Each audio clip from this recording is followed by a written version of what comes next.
we'll bring, is there anything else though, before we jump into the slides that you guys wanted to for sure hit on today?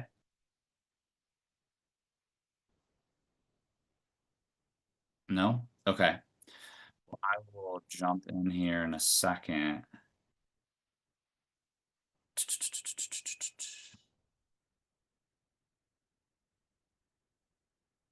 I did not update this one slide. I even made it yellow so I would come back to it. And now you guys are going to see the yellow because I don't want to spend that time.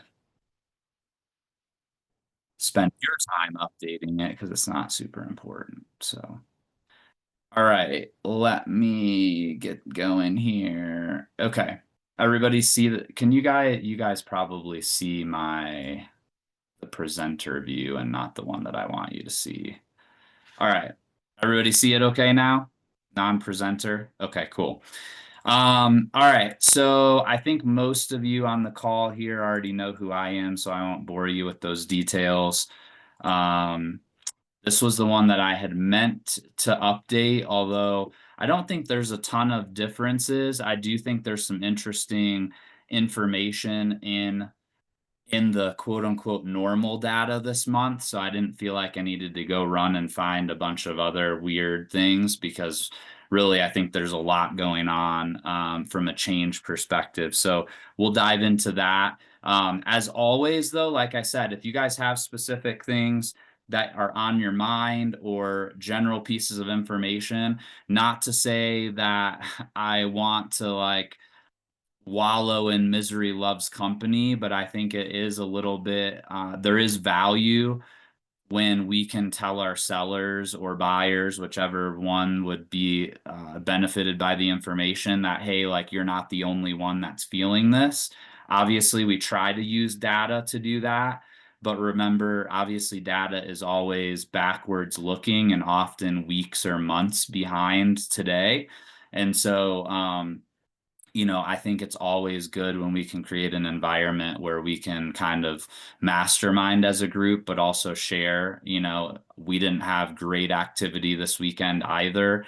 And so, hearing that Fawn and Hamrick team and everybody else is kind of feeling the same thing, it helps. So, I will remind you, I have some showing data in here, but I will remind you about showing time and their showing stats and the ability to go look at a neighborhood or certainly at a school district in a specific price range. So if you are struggling or you do have a seller who's really anxious, not that it's going to lower their anxiety about their life not moving forward because of the sale, but I do think there's value in showing them that they're not the only one. So if you're not using the showing time trends report and kind of sending that with your weekly updates. Well, first of all, if you're not doing a weekly update with your sellers, start that. Show them what's gone on the market, what your competition is. Kind of what I do is this isn't in my slide, so I'll just go through it really quickly. But I basically send them what the activity has been on Zillow. I send them what has come active, gone into contract, or closed like in the last 30 days. And then I include a link to the MLS so they can see that. And then I also talk about obviously any the total number of showings for us, the feedback, and then also how they're comparing to the market in terms of like in their neighborhood or in their specific zip code, in their price range, what's the average number of showings that people are getting. And I send that on Wednesdays. And then I always call or reach out in some fashion on Thursdays to discuss it. And oftentimes when I send that information ahead of time, the conversation's pretty short because they've had a chance to look at what's going on. But it shows them that you're on top of it. And it often shows them that they're not the only ones, right? So anyways, just a little food for thought, since I know some of us have never lived in the market where stuff didn't sell right away. And so if that's you, or if it's just been 5 years like it has been for most of us, just kind of dust that book off, I guess, and start pulling that out. It just really, really helps to keep those really uncomfortable conversations that happen when you haven't had anything to talk about to them for a month, and then they call and it's like a month's worth of anxiety all in one phone call. Hopefully you can break that up by just staying in touch with them on a weekly basis, even though it doesn't really feel like you have anything to talk to them about. So all right. So being the local economist of choice, this slide's been in here forever, but I like to remind you, probably the reason why a lot of you are here is because you don't necessarily enjoy gathering all of this information on your own. Probably all of you know that nothing that I'm showing you is something that you guys can't get, but you would rather just have me do it and come and see it here. So just remember that I always say, like, if you can know one or two of these things really, really well to show your clients that you know what you're talking about, please do that. I would discourage you, especially if you're not a numbers person naturally, to try to, maybe good to understand all this stuff, but trying to regurgitate it and remember it and be able to recall it from the top of your head is absolutely not necessary to succeed in this business.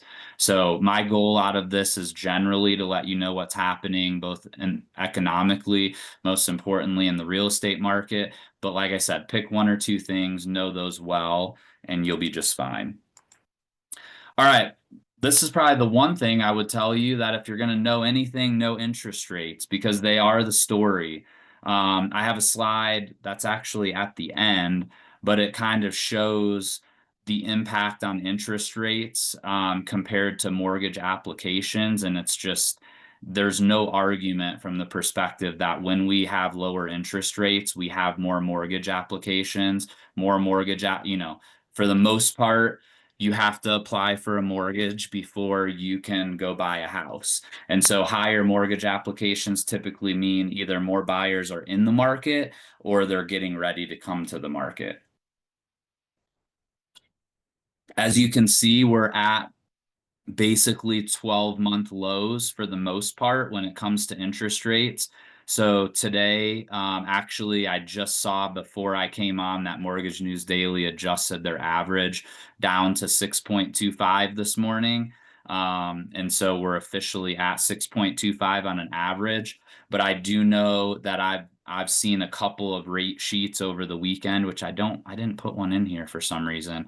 But I've seen a couple like right around 6, and I even saw somebody post, a lender, I think, post that he was able to quote 5.75 on a 30-year fixed last week to a very qualified buyer. So, certainly everybody that we've talked to over the last 12 months, if they haven't heard from you already about lower interest rates, they should be hearing from you, because with the higher inventory and lower rates, there probably hasn't been this good of a time to buy real estate since 2020, honestly, when you factor in the interest rates currently.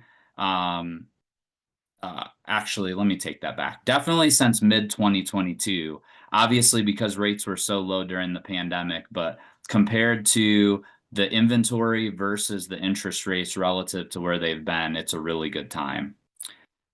All right, what's coming up this week? And really, like, this has been in the news for a month, but finally the Federal Reserve is meeting Wednesday.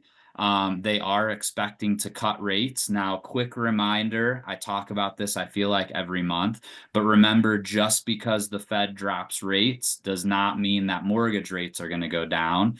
In some cases, when the Fed drops rates, mortgage rates go up. Why does that happen? There's a number of reasons, but the biggest reason why that happens is because of the other stuff they talk about. So when the Fed meets to cut rates, if you're not as big of a nerd as me, you may or may not even know that they hold a press conference afterwards, and the Federal Reserve chairman answers a bunch of questions about the economy.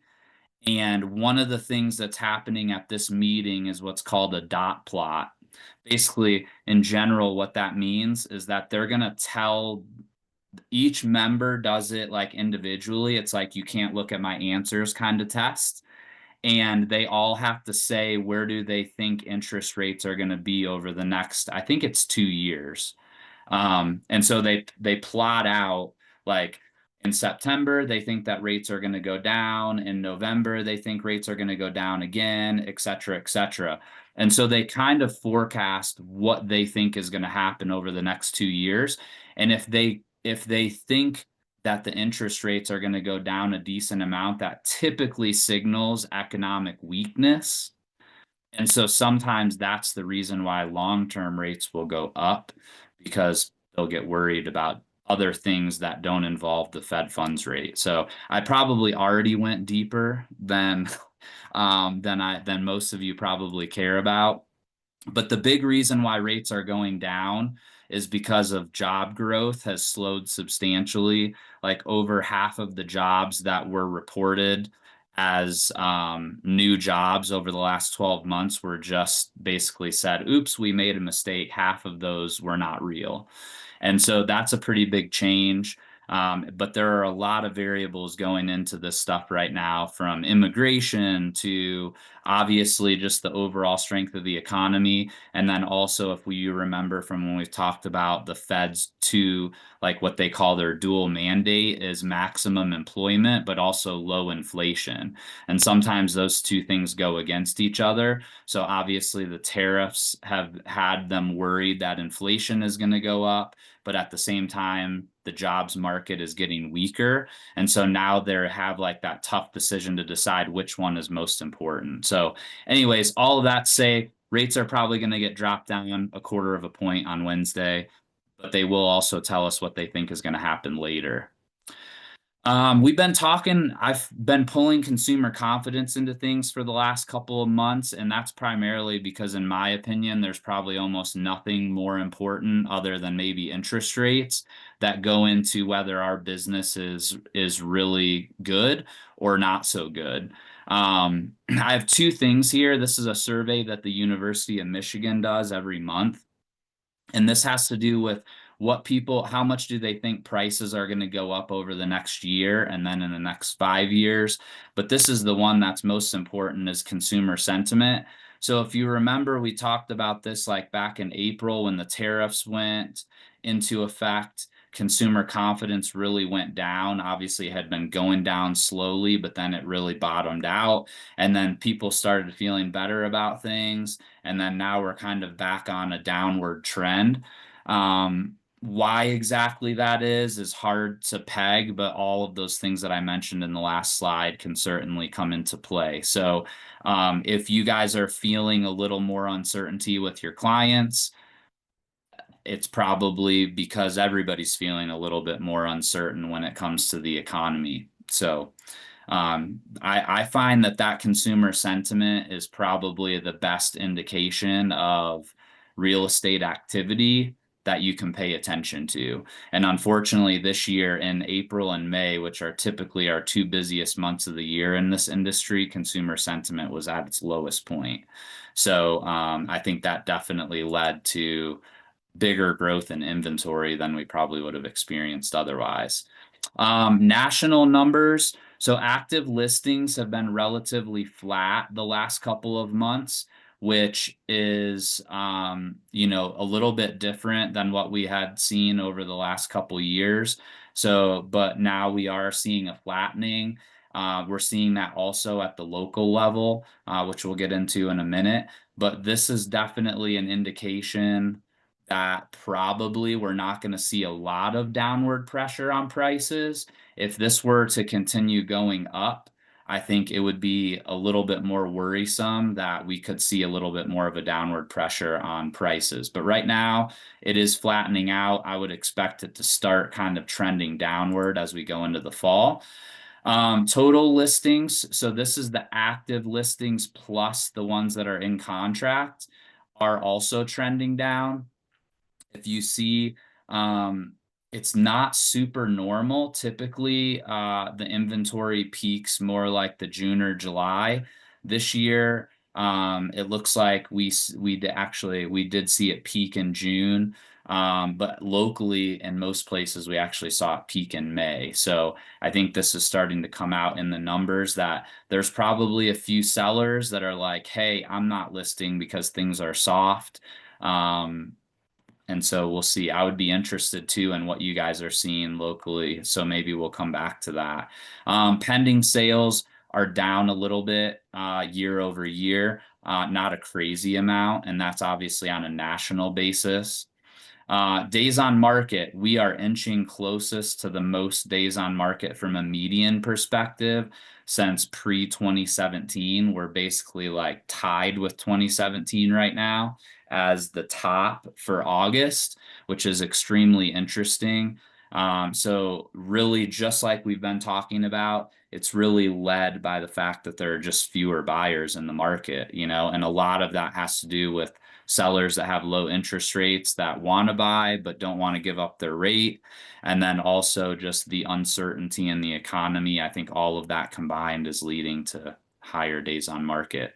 And that's coming out a little bit in the median list price. The interesting thing, again, kind of like with the inventory data, typically we see a bigger spike in the spring. This year, we really didn't see. It looks like we peaked in May, and then we've really been pretty flat ever since. So technically, we're up a 0.5% over last year. I'm not sure any of us feel like prices are really up much over last year. There's probably also some downward pressure, to be honest, on prices just because of the days on market. But we'll see. And this slide actually flies in the face of that. I have some hypothesis on why this is, but the number of listings that were reduced on a percentage basis, we were actually leading the pack over the last 9 years or 8 years. Now we've dropped back below 2018 levels, and if we continue on this trend, we'll drop below the 2022 levels as well. So we're definitely seeing I would say sellers probably being a little bit more realistic about their initial price. But then I also think more than that, what I've noticed is that sellers, maybe they're freaking out to us in the backside, but we're telling them like, hey, just calm down and keep the price the same for a week or two or 3 or 4, maybe even. And I've still been seeing properties that have been sitting on the market for a couple weeks that are still getting list price. Maybe because there's two buyers still interested at the same time, but it might be 2 weeks later. And so I think that's the other thing that's leading to just like a little bit of settling down of the percentage of listings that are getting price reductions. But certainly we're still, in the upper quartile of the past years when it comes to the percentage of listings that are seeing price reductions. Median list price, this is pretty wild to see just the differences in the prices. Who would have ever thought that the Midwest would be the second highest list price? I don't, that might be a little bit of a blip in the radar, especially compared to Northeast. The only thing I can think of with the Northeast is that maybe like none of the expensive places are listing or something like that, because I just can't believe that the median list price in the Midwest is $200,000 more than the Northeast. It seems like an issue with the data, but that's what it says. That's what realtor.com says. So, not a lot to say here. It seems like everybody's kind of having the same issue. It looks like the South and the West are experiencing a little bit of extra softness. Their median list price is down and their days on market is up quite a bit more than the Midwest and the Northeast. But in general, I think overall, it looks like the Northeast was stronger for quite some time, but it seems like everybody's kind of feeling the same thing. And I think Columbus, fortunately or unfortunately, had a longer run of good stuff. And now we're definitely in the camp of people that are impacted for sure. Anybody have anything before we jump into the local stuff? or Central Ohio stuff, I should say. If you're not from Central Ohio, then it wouldn't be local, I guess. No, you guys are good. All right, so Central Ohio market, August over August, depending on whether you like to look at pretty pictures or numbers, they're both here. Um, the for sale listings in August were up almost 31%, but this is the number that is interesting. The new listings were only up by 0.3%. So for a lot of the year, we've been adding more new listings each month, like quite a bit more than last year.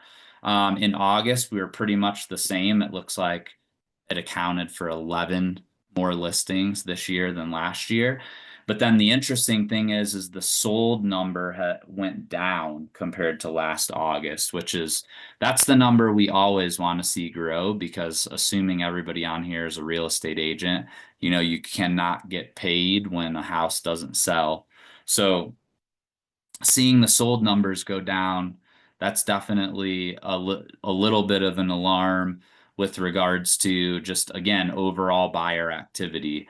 The pendings increase year over year. I'm not sure how Trend Graphics calculates it, but I think I don't know. It's weird how it's always up to me, but and yet sales are flat and have been. The interesting thing though, if we come over to the graph, is again our new listings peaked in May this year, which is usually a little bit earlier than what we see like last year. I think technically the peak was in July. So that's an interesting thing. And yeah, obviously inventory has continued to go up. So again, it's an indication that we're just not seeing the buyers coming into the market. But the big drop in August of new listings, if we go back here, like it was much less of a significant drop from July to August last year. So it'll be interesting to see what happens over here over the coming months. If we look into Dublin, we actually saw new listings drop pretty significantly. We did not see that same thing. Actually, last August, we saw an increase in new listings. The interesting thing I'll point out here with Dublin in particular is you can see that the new listings were actually less than the new pendings. And that's actually a good thing if you want to see inventory go down. And look, it did go down. Because that means that more places went into contract than were listed. So this could mean some downward pressure on inventory. Typically, we do see inventory drop as we go into the fall, like you can see last year. And I'm not an artist, especially not with a mouse, so sorry for that. But you can see how it drops and usually bottoms out in December. But usually that's just due to people taking their houses off the market. It's not necessarily due to people actually buying them. So the fact that the pendings are up is a little bit of a source of good news for Dublin, that we could see a little bit of compression in terms of the months of inventory based on that. We saw a similar thing kind of across the board. So Hilliard showed they were like basically we added as many as went into contract, and then you can see like the steepness of the increase in active listings kind of plateaued. It was up a little bit from July to August, but again, pretty good numbers. And then Olentangy was kind of the same story. We didn't see as much of an increase in the pendings, but we did see the big dip in new listings. Now, I will say I was on a call last week with several agents from the Columbus market, and it sounded like everybody had some listings coming up. So I would be curious if you want to type in the chat, do you have listings coming up on the market, or are you feeling like this trend is going to continue for you? I'm just curious if we think that we're going to be seeing, making up some of the lack of listings in August for new listings in September, or if everybody's feeling like that's the trend. But certainly across the board in Columbus last month, it was the trend. Resale versus new construction. Again, we have to take this stuff a little bit with a grain of salt because new construction, just depends on what they actually put on the MLS, not necessarily what they have available in total. But we're seeing new construction inventory increases slow compared to the resale market. When we look at resale only, actually don't think that this is resale only. So I'm going to keep going. Days on market, we are at 28, which to put it into perspective, we were at 21 last August. Sales price to original list price, so this is before any price reductions, is 97% this year versus 98% last year. The one thing I would point out is that the days on market have been going up since June, whereas last year they were whoops, they weren't down. Actually, they were flat.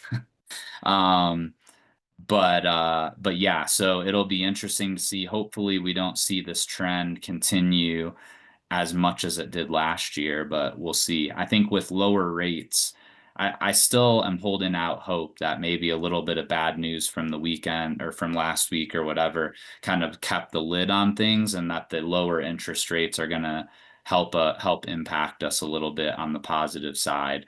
Um, but ultimately, months of supply is still really good compared to historical averages.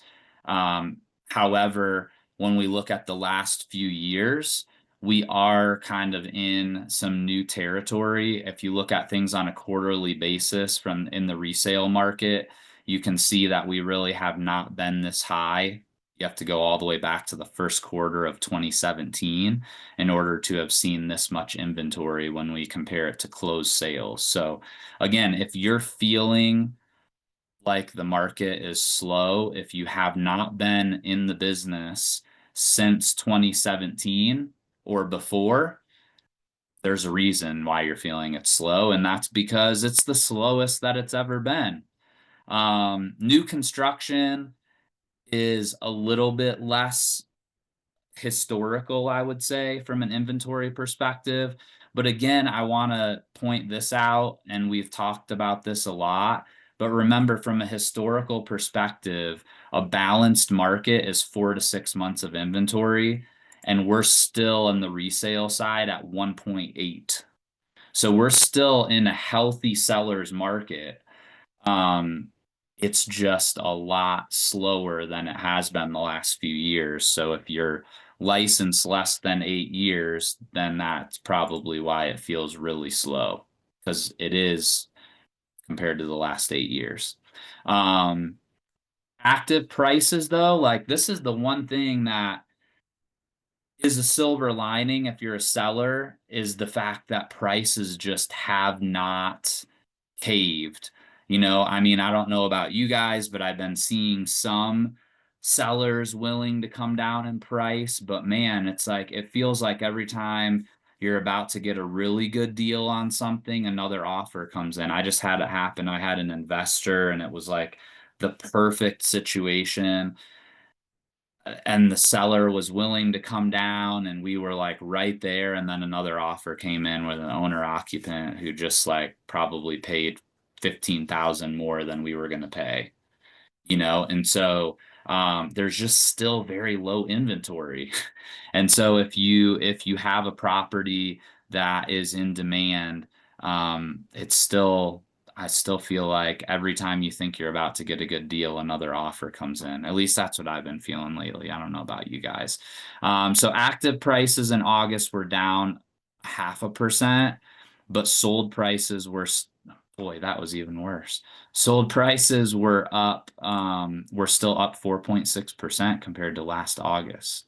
So, and they were up 0.5% compared to July. So again, this is based on closed sales. So it's an indication of what's been happening, 30 to 60 days ago, in terms of going into contract. But I still think price wise, we're just not seeing prices dropping significantly here at this point. All right, showing data.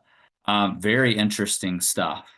So if we look here, that's where we are in the year. We can see that last week last week and the week before, we had more total showings than than any of the last 3 years. So even more than 2022, largely due to the fact that I think we're showing more houses to each buyer.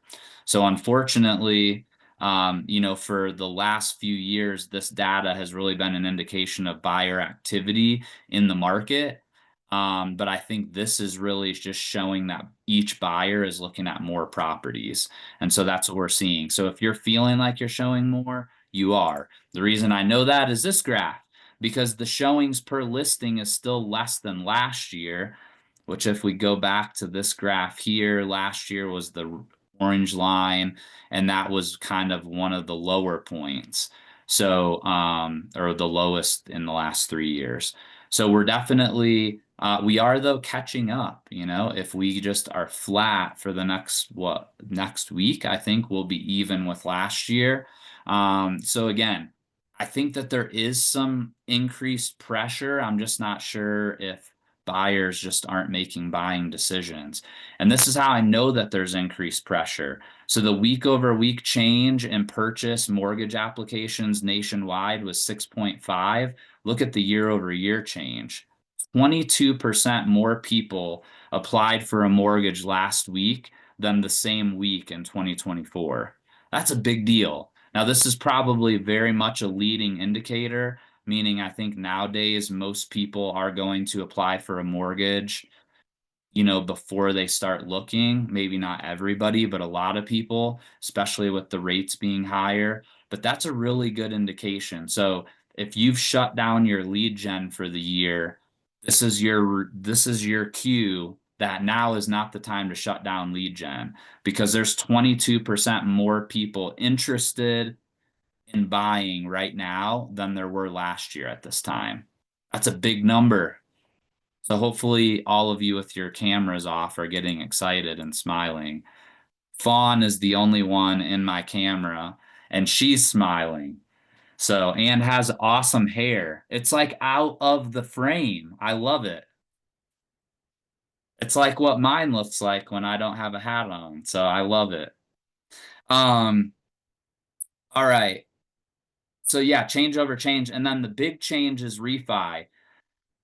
If you're not sure what to call your past client about, any past client that's bought in the last 3 years should be hearing from you about how low mortgage rates are.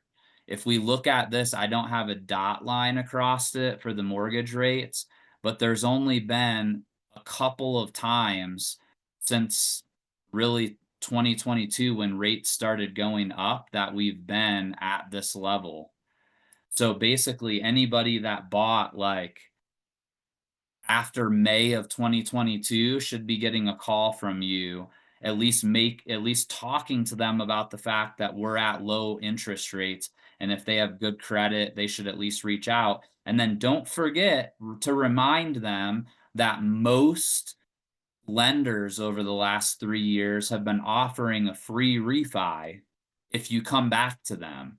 So obviously they can shop around, but in my experience, a lot of buyers, when they refinance, they just get clickbaited, right? Like they're getting either, and also remember too, mortgage brokers, like anybody that doesn't keep their own paper, which is just the only people that hold their own mortgages are going to be like the big guys like Chase or Huntington, like those big banks. For the most part, almost everybody sells their mortgages on the secondary market. So I'm talking about like NFM, what's the is cross country? Is that the big one, right?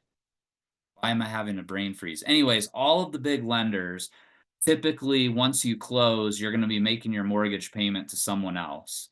That servicer is going to be calling your client saying, hey, rates are down, please refinance. Rates are down, please refinance.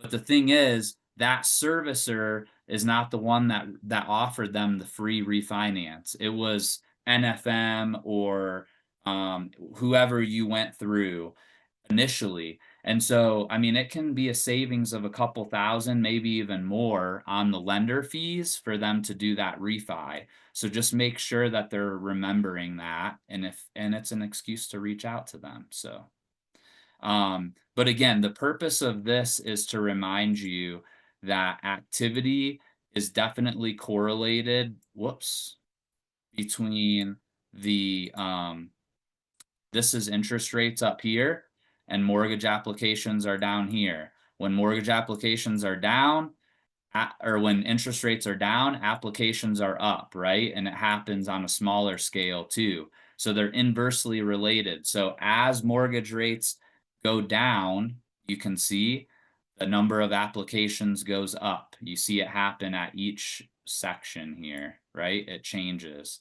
So when rates go up, applications go down. So this is a good time. This graph clearly tells us that buyer activity is tied very much to interest rates. So do not already be thinking that the year is over.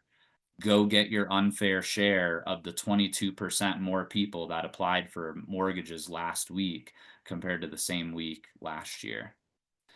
All right, for those of you who were at the office meeting last week or last month, I went over this. I think that I talked about this last month on this video, but I did not have the slide.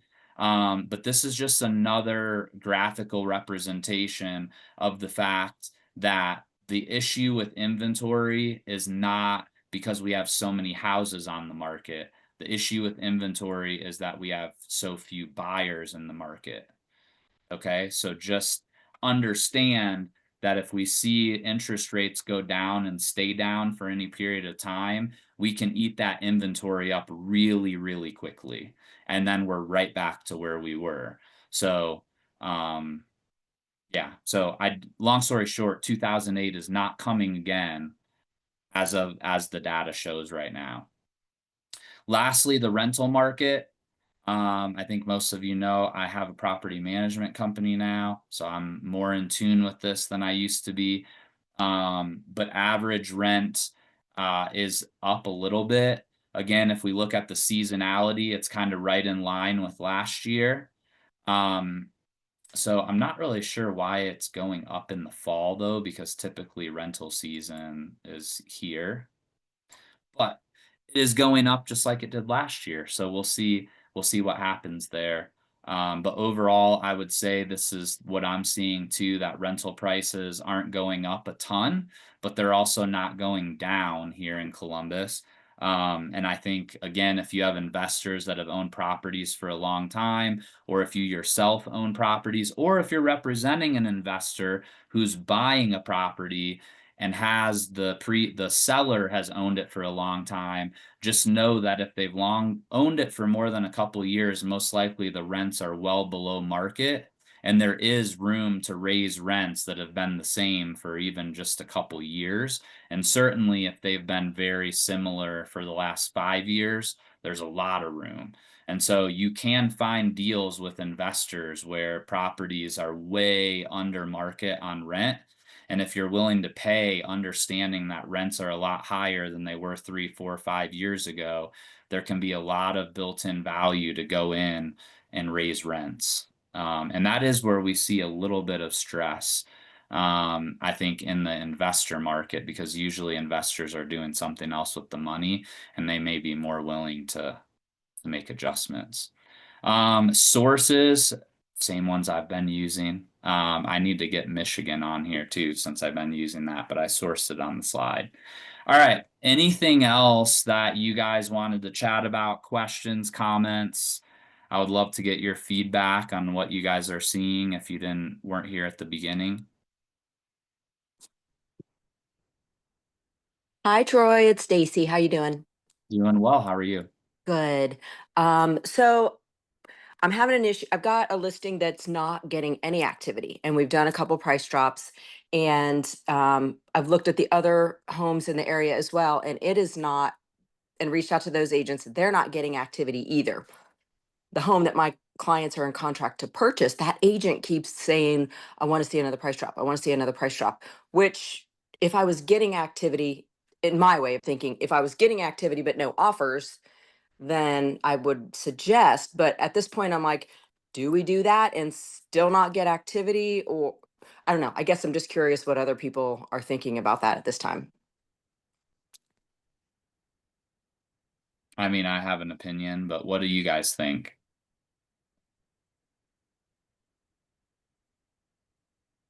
Anybody? Bueller? Just I gonna feel say like that. Kim would be a really good person to speak on this.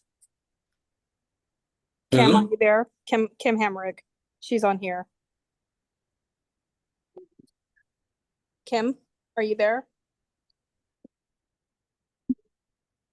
She may be there, but just not be able to talk. So I'll give you my opinion. I mean, I think at the end of the day, you have to have a conversation about how bad they want the house that they're buying. I mean, ultimately, I think if we were all that listing agent, we would be asking for the same thing, right? Right, right. Because the reality is that three things matter, right? Location, condition, and price. So if you don't feel like there's anything, and without activity, condition almost doesn't matter, right?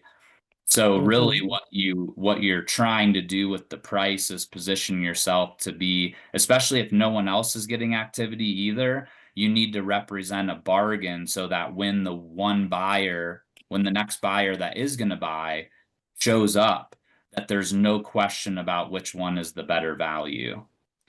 But that all depends on how much they love the house that they're moving to Okay. Yeah, because they have, I mean, it's going to cost them money, right? And they're not getting a price reduction on the other end. Um, right. so that's the question that you kind of have to ask. But I also think, again, one thing that we've kind of lost because the buyers were in such a like desperate mode for the last few years is that conversation about how much does it really cost you to go up in price or go down in price, meaning, $10,000 that you were going to take from your current house and put on your new house, it only costs you $60 a month at a 6% interest rate. So, not to say that you want to overpay for the house that you're buying, but if you're doing it all because you're going to put 33% down instead of 30% down or 28% instead of 25%, which because many people have a lot of equity, that's also something to consider. Like, are they willing to lose that house over $60 a month? Because that's what that 10 grand is going to do for them when it Okay. goes to the new loan. Um, a lot of people think that 10 grand does a lot more, but unfortunately, on a 30-year mortgage at 6% interest, that's why I use that number because 6% equals $6 per thousand on a 30-year mortgage. So it's an easy number. And right now we're at about 6%. So, Okay. and then that's the other thing I would talk to them about too, if they've been in contract for any length of time is most likely their interest rate that they talked to their lender about was possibly a lot higher. If they've been in contract for more than 30 days, it could be a lot higher than what they could get today. And so maybe they would be more comfortable doing a price reduction if they knew that their mortgage payment, because rates have come down, is going to be, a decent amount less. Yeah, good point. I'll definitely reach out to the lender on that. Thank Does you. anybody else have an opinion on that? If there's nothing else selling in the neighborhood, meaning no one's getting showings, do you do a price reduction or do you wait for activity?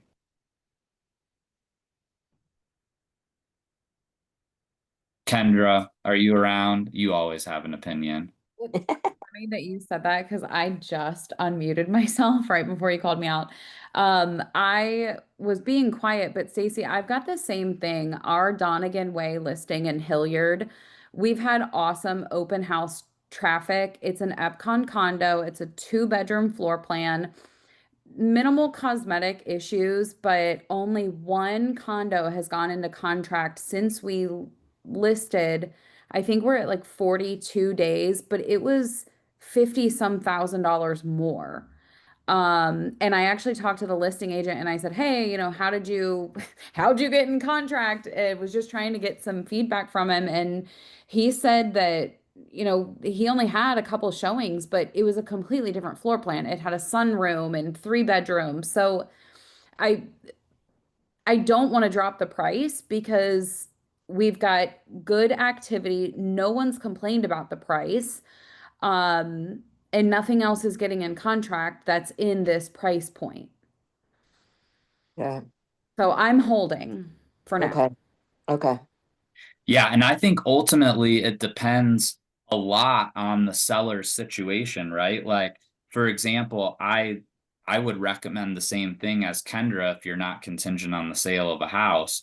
But in your situation, like that was the same situation this weekend that the condo that I almost got for a really good price was in. The seller was in contingent, on the sale of the house, and they were getting desperate because I think the seller of the house they were buying was threatening to cancel the contract and go back on the market. And so she was willing to take 20 on a 275 condo. She was willing to take 255 for a cash offer, and it was already priced pretty well compared to the comps. There was a little bit of condition issue with this one, but not a lot. I mean, nothing that was insurmountable, probably 5 grand, 6 grand worth of work, paint and carpet.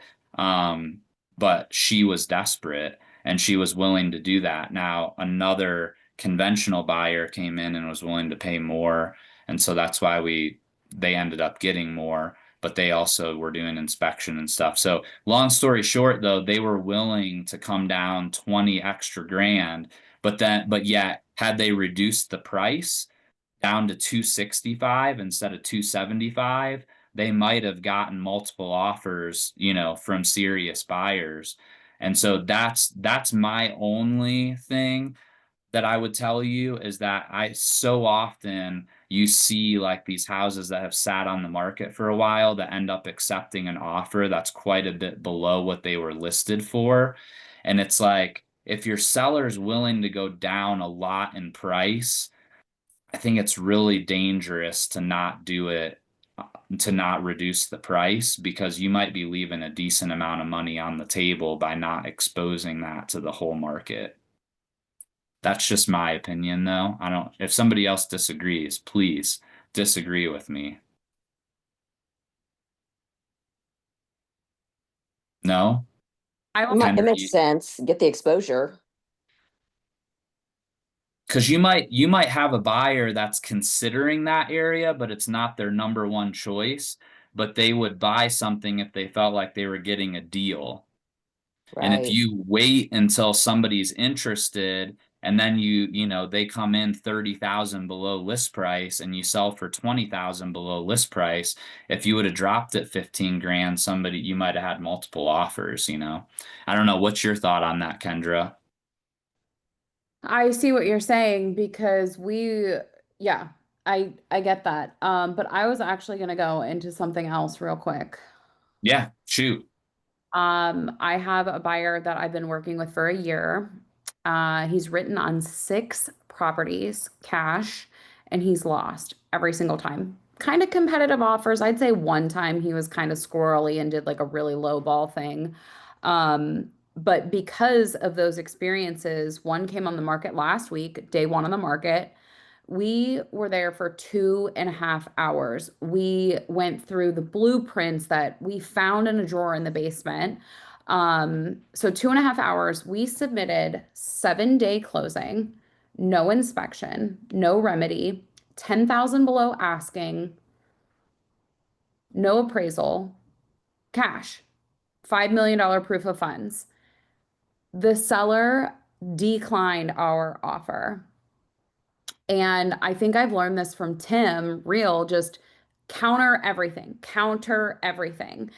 And my clients, unfortunately, because they've lost so many times, it's of course my fault now. And they literally were like, we're going to fire you if we don't get this. And I'm like, guys, like, don't say that. That's not even funny. And he's like, no, I'm serious. And I'm like, stop saying that. It's not funny. But so we didn't get it. And the agent, I said, hey, no counter. And I read back through the text a few times because I didn't want to be combative with the agent. This is a very experienced agent. He has 11 listings right now. And I said, hey, this is a little risky. I'm just giving you my opinion. I think my buyers are going to walk. He wanted me to leave it open for 6 more days. He's like, yeah, I just feel like we're going to have a ton more offers. And I said, do you? And he said, no. And I said, okay. I said, I'm just letting you know, I think my buyer is not going to want to play in that field then. That agent has called me every day since, and we've been in contract on another house for 4 days. Mm. So, kind of to your point about you were saying on the other side, like you might be negotiating in lower price points. Just, I don't know, always counter and be careful turning away opportunities at this point in the game. Yeah, I mean that your buyer probably would have paid list price. Um, he got in contract $325,000 over the price of the house. And I told the agent that. That's why I sent the proof of funds and a $10,000 earnest money deposit on a $650,000 house. Yeah.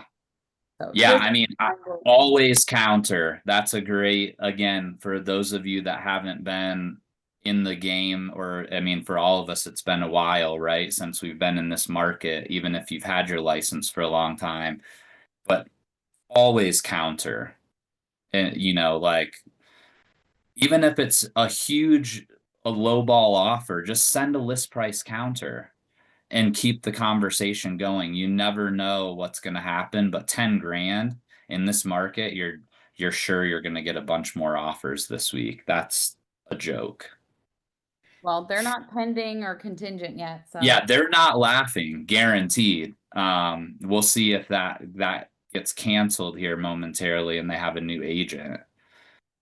But yeah, I would highly advise against doing that in this market and really ever. Like, first of all, unless they really aren't serious about selling their house, 10 grand in any price point, and especially in the 600,000 price point or higher than that, like, give me a break. Come on, guys.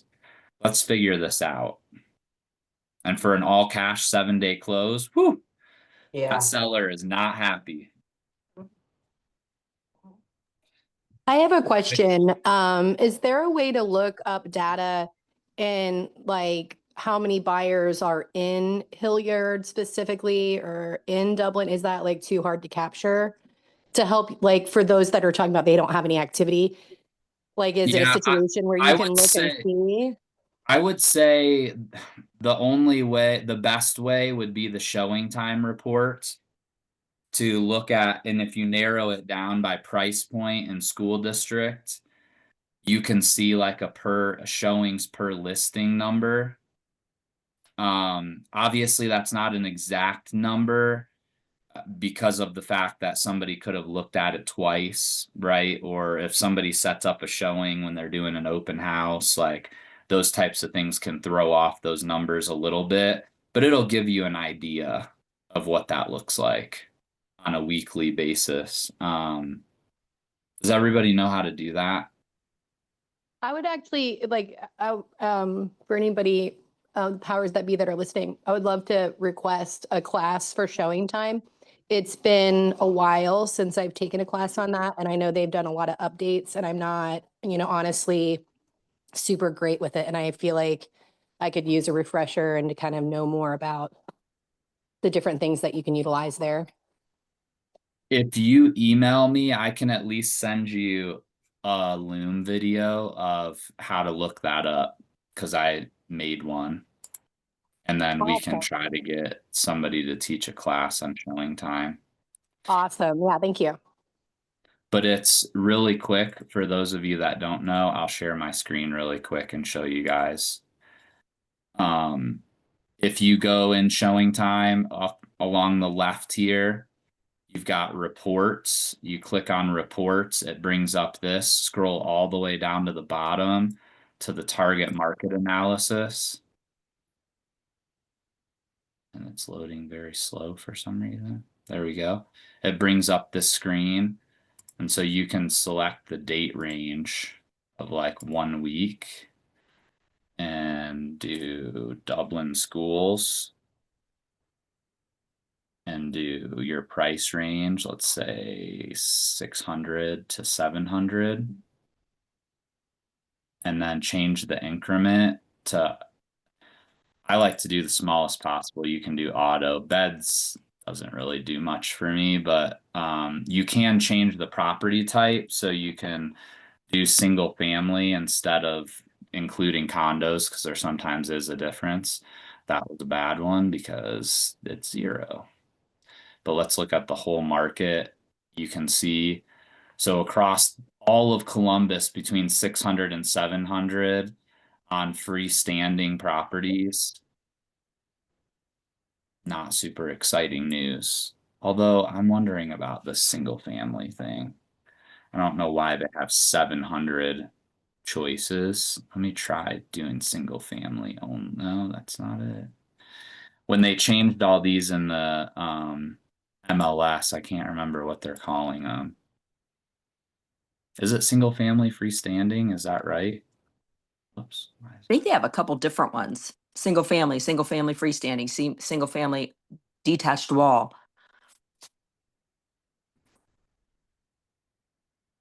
Yeah, so it looks like single family detached is the only one.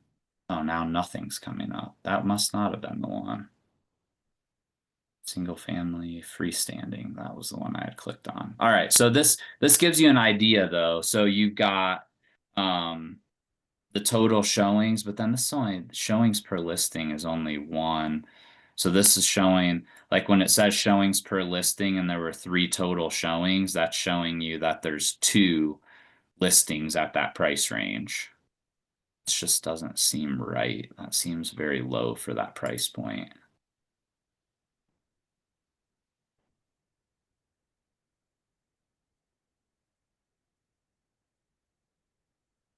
Okay, but I mean, it's showing you for the week. So it's like the most showings that we saw in this price point for one listing was 4, which is pretty low. Frightening. Yeah, but you That can look might the be why some of showings. these houses aren't getting any activity, right? Well, yeah, right. So the showings per listing like is basically 1 over the course of a whole week.